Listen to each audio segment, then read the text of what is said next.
முதல் காரியம் மன்னியுங்கள். எல்லாரும் சொல்லலாமா? என்னப்பா என் செய்தியின் தலைப்பு என்னங்க? உங்களை நீங்க நேசிக்கிறது போல பிறரையும் நீங்க நேசிங்க. அப்ப மன்னிக்காம நான் எப்படி நேசிக்க முடியும்? மன்னியுங்கள். ஆனா பாருங்க, மன்னியுங்கள், நீங்கள் மன்னிக்கப்பட்டிருக்கிறீர்கள். புதுசா ஒன்னும் செய்ய சொல்லல கடவுள். மன்னிக்க முடியாது என்னால. அவன் எவ்வளவு பெரிய பாவம் செஞ்சான் தெரியுமா? அவன் எவ்வளவு பெரிய அக்கிரமம் செஞ்சான் தெரியுமா? அவன் எவ்வளவு பெரிய அநியாயம் செஞ்சான் தெரியுமா? எவ்வளவு பணத்தை ஏமாத்துறான் தெரியுமா? எவ்வளவு விரோதமா பேசுறான் தெரியுமா? எனக்கு விரோதமா புறங்கூறினான் தெரியுமா? என்னை எப்படி ஏசுறான், என்னை எப்படி பேசுறான், என்னை எப்படி தூஷிச்சான் தெரியுமா? என்னை எப்படி சபிச்சான் தெரியுமா? பக்கத்துல பார்த்து சொல்லுங்க, மன்னிங்க. காரணம் நீங்க மன்னிக்கப்பட்டிருக்கிறீங்க. ஹல்லேலூயா. மன்னிங்க. காரணம் நீங்களும் நானும் மன்னிக்கப்பட்டிருக்கிறோம். சாதாரணமா இல்ல, உளையான சேற்றில் இருந்து என்னை தூக்கினார். நான் எவ்வளவு பெரிய பாவி என்று எனக்கு மாத்திரம்தான் தெரியும், கடவுளுக்கு மாத்திரம்தான் தெரியும். நான் எவ்வளவு அருவருப்பானவன் என்று எனக்கும் கடவுளுக்கு மாத்திரம்தான் தெரியும். நான் எவ்வளவு அசிங்கம் உள்ளவன் என்று கடவுளுக்கும் எனக்கு மாத்திரம்தான் தெரியும். நான் எவ்வளவு பொறாமை பிடித்தவன் என்று கடவுளுக்கு எனக்கு மாத்திரம்தான் தெரியும். நான் எவ்வளவு பெருமை உள்ளவன் என்று சொல்லி அவருக்கு எனக்கு மாத்திரம்தான் தெரியும். நான் எவ்வளவு பலவீனம் உள்ளவன் என்று சொல்லி அவருக்கு எனக்கு மாத்திரம்தான் தெரியும். ஆனா ஆண்டவர் என்னை மன்னித்தார்.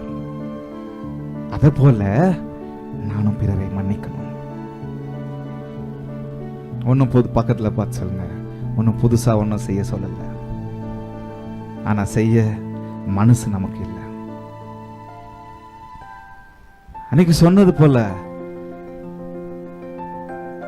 யாரெல்லாம் நமக்கு நல்லது செஞ்சிருக்கிறாங்களோ அதெல்லாம் நமக்கு ஞாபகத்துல அதிகமா இருக்காது. யாரெல்லாம் நமக்கு துரோகம் செஞ்சிருக்கிறாங்களோ, அடிச்சிருக்கிறாங்களோ, திட்டி இருக்கிறாங்களோ, மோசம் பண்ணிருக்காங்களோ அதுதான் அதிகமா ஞாபகம் வரும். உண்மைதான், சைக்கலாஜிக்கலா அது உண்மைதான். யூடியூப்ல நம்ம சில பாடல்களை போடுறோம், சில நம்ம பிரசங்கங்களை போடுறோம், சில தாளந்துகளை நம்ம ஆண்டவர் நாம மகிமைக்காக வெளிப்படுத்துறோம். அதுல நல்லா இருக்கு கவனிக்கிறீங்களா? இங்கதான் இருக்கிறீங்களா? நல்லா இருக்குன்னு கமெண்ட்டுங்க வரும். 10-100 கமெண்ட் வரும். நல்லா இருக்கு பிரதர், நல்லா பாடுறீங்க பிரதர், நல்லா பிரசங்கம் பண்றீங்க பிரதர், நல்லா வாசிக்கிறீங்க பிரதர், உங்களுக்கு வருது தானே? ஆனா ஒரே ஒருத்த மாத்திரம் உனக்கெல்லாம் ஏன் இந்த வேலைன்னு போடுவான். அந்த 100 கமெண்ட்டை மறந்துடுவோம். இந்த ஒரு கமெண்ட்டை மறக்க மாட்டோம். நெகட்டிவ் விஷயம். ஆனா நான் மன்னிச்சிடணும்.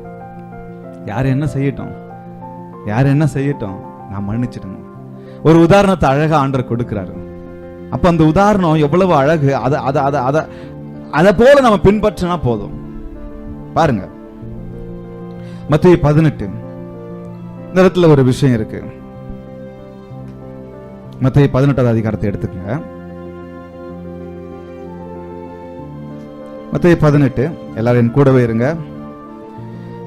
32வது வசனத்தை வாசிங்க. அப்பொழுது அவனுடைய ஆண்டவன் அவனை அழைப்பித்து, கொல்லாத ஊழியக்காரனே, நீ என்னை வேண்டிக் கொண்டபடியினால் அந்த கடன் முழுவதையும் உனக்கு மன்னித்து விட்டேன். நான் உனக்கு இறங்கினது போல நீயும் உன் உடன் வேலைக்காரனுக்கு இறங்க வேண்டாம். நான் உனக்கு இறங்கினது போல நீயும் உன் உடன் வேலைக்காரனுக்கு இறங்க வேண்டாமோ என்று சொல்லி அவனுடைய ஆண்டவன் கோபமடைந்து அவன் பட்ட கடனை எல்லாம் தனக்கு கொடுத்து தீர்க்கும் அளவும் உபாதிக்கிறவர்களிடத்தில் அவனை ஒப்பு கொடுத்தான். நீங்களும் அவனவன் தன் தன் சகோதரன் செய்த தப்பிதங்களை மனப்பூர்வமாய் மன்னியாமற் போனால் என் பரமபிதாவும் உங்களுக்கு இப்படியே செய்வார் என்றான். இந்த சம்பவம் உங்களுக்கு தெரியும் தானே? அப்பொழுது இங்க வசனம் சொல்லுகிறது அப்பொழுது. எப்பொழுது அப்படின்னு சொன்னா அதனுடைய பேக்ரவுண்ட் உங்களுக்கு சொல்றேன். ஒருத்தன் ஒரு எஜமான இடத்துல 10,000 தாலந்து 10,000 காசு வாங்கியிருக்கிறான். அதை கொடுத்து தீர்க்க முடியல. அப்போ அந்த எஜமான் என்ன பண்றாப்ல, அந்த காசை கொடுங்க, அந்த கடனை கொடுத்து அடைச்சிடு அப்படின்னு சொல்லி கேட்கும்போது அவங்கிட்ட பணம் இல்லை.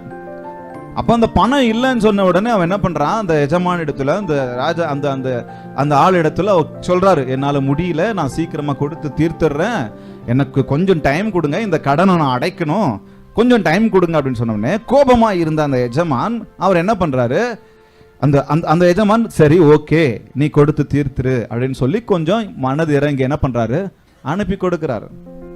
இப்ப அனுப்பி கொடுக்கப்பட்டான் இல்ல இந்த கடன் வாங்கினவன், இவங்கிட்ட ஒருத்தன் கடன் வாங்கி இருக்கிறான் 100 வெள்ளி காசு, 100 வெள்ளி பணம். இப்ப இவர் என்ன பண்றாரு, அந்த 100 வெள்ளி பணத்தை வாங்கினவங்கிட்ட போயிட்டு காசு கொடு, பணத்தை கொடு. இப்ப இவர பணத்தை கொடுன்னு சொன்ன உடனே இவன் இருந்த அதே நிலைமையில் தான் அந்த 100 வெள்ளி பணம் வைத்திருக்கிறவனும் இருக்கிறான். அப்போ இந்த ஆள்கிட்ட இவர் கேட்கிறாரு, என்ன எனக்கு கொஞ்சம் இரக்கம் செய்யுங்க, நான் சீக்கிரமா கொடுத்து தீர்த்துடுறேன். அதெல்லாம் ஆகாது அப்படின்னு சொல்லி நீ நான் உன்னை ஜெயில போடுறேன் அப்படின்னு சொல்லி போட்டாப்புல. அப்போ இந்த விஷயத்தை இந்த எஜமான் கேட்ட பிறகுதான் அப்பொழுது அவர் கோபம் அடைந்து அவனுடைய ஆண்டவன் அவனை அழைப்பித்து, பொல்லாத ஊழியக்காரனே, புரியுதா நான் உங்களுக்கு சொல்லுது, உங்ககிட்ட நான் 10,000 தாலந்து கொடுத்தேன், அதை நான் மன்னிச்சுட்டு சரி நீ கொடுக்கறதுக்கு டைம் கொடுத்தனே, உன்னிடத்துல 100 வெள்ளி காசு வாங்கினவனுக்கு நீ அதே போல டைம் கொடுத்துருக்கணும் இல்ல, அவனை மன்னித்து இருக்கணும் இல்ல, அவனுக்கு கொஞ்சம் இரக்கம் செஞ்சிருக்கணும் இல்ல. அப்போ ஆண்டவர் இந்த ஓமையை அழகா சொல்றாரு, நான் உனக்கு இறங்கினது போல நீயும் உன் வேலைக்காரனுக்கு இறங்க வேண்டாமோ என்று சொல்லி அவனுடைய ஆண்டவன் கோபம் அடைந்து அவன் பட்ட கடனை எல்லாம் தனக்கு கொடுத்து தீர்க்கமளவும் ஜெயில போட்டாப்புல. அப்போ இந்த ஓமையை இயேசு நமக்கு சொல்லி அழகா ஒரு வார்த்தையை சொல்றார், நீங்களும் அவனவன் தன் சகோதரன் செய்த தப்பிதங்களை மனப்பூர்வமாய் மன்னியாமற் போனால் பரமபிதா உங்களுக்கு இப்படி செய்வார். சும்மா இல்லை, இது விளையாட்டு விஷயம் இல்லை. இது மன்னிக்கிறோம் அப்படின்னு சொன்னா நான் மன்னிக்கப்பட்டிருக்கிறேன்னு சொல்லி உணர்ந்திருக்கணும். நான் மன்னிக்கப்பட்டிருக்கிறேன் அப்படின்னு சொல்லி நான் உணரலன்னு சொன்னா நான் இன்னொருத்தரை மன்னிக்கிறதுக்கு மனசு வராது, பெருமை தான் வரும். நான் ஏன் மன்னிக்கணும், என்கிட்ட தப்பு இல்லை, அவங்கிட்ட தான் தப்பு. மன்னிப்பு என்பது ஒரு முறை அல்ல, அது ஒவ்வொரு முறையும் செய்ய வேண்டியது. மன்னிப்பு என்பது ஒரு முறை அல்ல. நான் எத்தனை தடவை மன்னிக்கணும் அப்படின்னு சொல்லி கேட்கிறாங்க கேள்வி ஆண்டவர்கிட்ட. அப்போ இந்த வார்த்தை நமக்கு தெரியும், எத்தனை தடவை? 7 கணக்கு பண்ணலாமா? 70 தடவைனா எவ்வளோ? நான் கொஞ்சம் சயின்ஸ்ல வீக், இதுக்கு கணக்காயுது, மேத்ஸ்ல வீக். 70 கணக்கெல்லாம் போடக்கூடாதுங்க. அவர் சொல்ல வர விஷயம் என்ன தெரியுமா? அவர் சொல்ல வர விஷயம் எத்தனை தெரியுமா? மன்னிச்சுக்கிட்டே இருக்கணும். சாகர வரைக்கும் நான் மன்னிச்சுக்கிட்டே இருக்கணும். எனக்கு யார் என்ன வேணாலும் செய்திருக்கட்டும், மன்னித்துக்கிட்டே இருக்கணும். சாகர வரைக்கும் சொன்னல, அவர் அந்த சிலுவையில் தொங்கிக் கொண்டிருக்கும் போது கூட இவர்களை மன்னியும். என்னங்க, சிலுவையில் தொங்கிக்கிட்டு இருக்கிறார், அப்ப அவர் சொல்றாரு இவர்களை மன்னியும், இவர்கள் செய்வது என்னதென்று தெரியாமல் செய்கிறார்கள். நான் அவரை பின்பற்றுகிறேன், அவர் என்னுடைய அப்பா. அப்ப அவர் எனக்கு மன்னித்தார். நான் என்ன செய்யறேன் தெரியாம செய்யறேன், சில டைம் நான் தெரிஞ்சுதான் செய்யறேன், என் பாவத்தை நான் தெரிஞ்சுதான் செய்யறேன், என் அக்கிரமத்தை நான் தெரிஞ்சுதான் செய்யறேன். தெரியாம செஞ்சுட்டேன்னு சொல்லவே முடியாது, தெரிஞ்சுதான் செய்யறோம். அஞ்ஞானத்துல செஞ்சுட்டேன் அப்படின்னு வேணா சொல்லலாம், மூடனா இருந்து செஞ்சுட்டேன் வேணா சொல்லலாம், ஆனா தெரியாம செஞ்சுட்டேன்னு சொல்ல முடியாது. இதனுடைய விளைவு எனக்கு தெரியல, உண்மைதான், ஆனா நான் செஞ்சுட்டேன். என் பாவத்தை எப்படி அவர் மன்னித்தார், இவர்களை மன்னியும் அப்படின்னு சொல்லிட்டார். அப்ப நான் இன்னொருத்தருடைய பாவத்தை ஏன் மன்னிக்க கூடாது? இன்னொருத்தர் செஞ்ச தப்பு ஏன் மன்னிக்க கூடாது? பக்கத்துல பார்த்து சொல்லுங்க, மன்னிங்க. சும்மா இல்ல, நீங்க மன்னிக்கப்பட்டிருக்கிறீங்க. நம்ம பார்த்து சொல்லிக்கலாம், மன்னிக்கிறேன் நானு, என்ன நான் மன்னிக்கப்பட்டுட்டேன், நான் மன்னிக்கப்பட்டிருக்கிறேன். பாருங்க, மன்னிப்பு இல்லாமல் அன்பு இல்லை. ஒருத்தர் சொல்றாரு, மன்னிப்பு இல்லாமல் அன்பு இல்லை, அன்பு இல்லாமல் மன்னிப்பு இல்லை. மன்னிக்கும் திறனை நாம் வளர்த்து கொள்ள வேண்டும். மன்னிக்கும் சக்தி, மன்னிக்கும் வல்லமை இல்லாதவனுக்கு அன்பு செய்யும் சக்தி இல்லை, அன்பு செய்யும் வல்லமை பலன் இல்லை அப்படின்னு சொல்லி ஒருத்தர் சொல்றாரு. இன்னொருத்தர் சொல்றாரு, மன்னிப்பு என்பது எல்லாவற்றுக்கும் மேலாக ஒரு தனிப்பட்ட விருப்பமாகும். நான் சூஸ் பண்ணலாம், அதை மன்னிக்கலாமும் இருக்கலாம், மன்னிக்கவும் நான் செய்யலாம். அது என்கிட்ட தானே ஆண்டவர் கொடுத்துருக்கிறாரு. மன்னிச்சே ஆகணும், மன்னிச்சே ஆகணும், கையை பிடிச்சி மன்னி மன்னி மன்னி அப்படின்றாரா? அப்படின்னு சொல்றாரா? ஃப்ரீ வில்ல கொடுத்துருக்கிறாரு, சுய சித்தத்தை கொடுத்திருக்கிறார். என்ன சொல்றாரு? மன்னிச்சிடு அப்படின்னு சொல்லி ஒரு இன்ஸ்ட்ரக்ஷன்ஸை கொடுக்கிறாரு, கட்டளையை கொடுக்கிறாரு, வழிகாட்டுதலை கொடுக்கிறாரு, பலனை கொடுக்கிறாரு. ஆனா நான் என்ன பண்ணலாம்? சூஸ் பண்ணலாம், மன்னிக்கிறதையும் சூஸ் பண்ணலாம், மன்னிக்காததையும் சூஸ் பண்ணலாம்.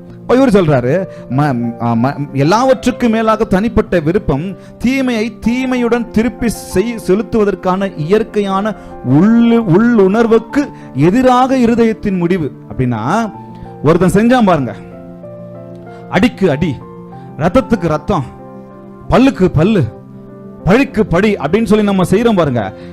அந்த அந்த செய்வினைக்கு எதிர்வினை, நான் சொல்றது தமிழ்ல கரெக்டா என்னன்னு தெரியல, ஆனா நான் சொல்றேன் பாருங்க, ஒருத்தர் செஞ்சதுக்கு நான் அதையே செய்யணும் அப்படின்ற அந்த தீமையான விஷயத்திற்கு எதிராக மாறுவதுதான் மன்னிப்பு.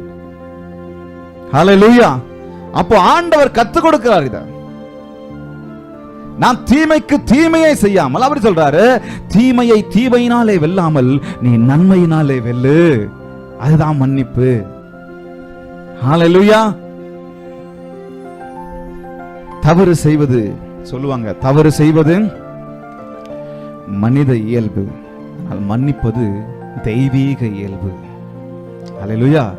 நாம் தேவனுடைய பிள்ளைகள், நாம் நம்மை மன்னித்தவருடைய பிள்ளைகளாக இருக்கிறோம். இந்த புது வருஷத்துல நான் யாரை மன்னிக்கணும்? ஹல்லேலூயா. எவ்வளவு பெருசுன்னு யோசிக்காதீங்க.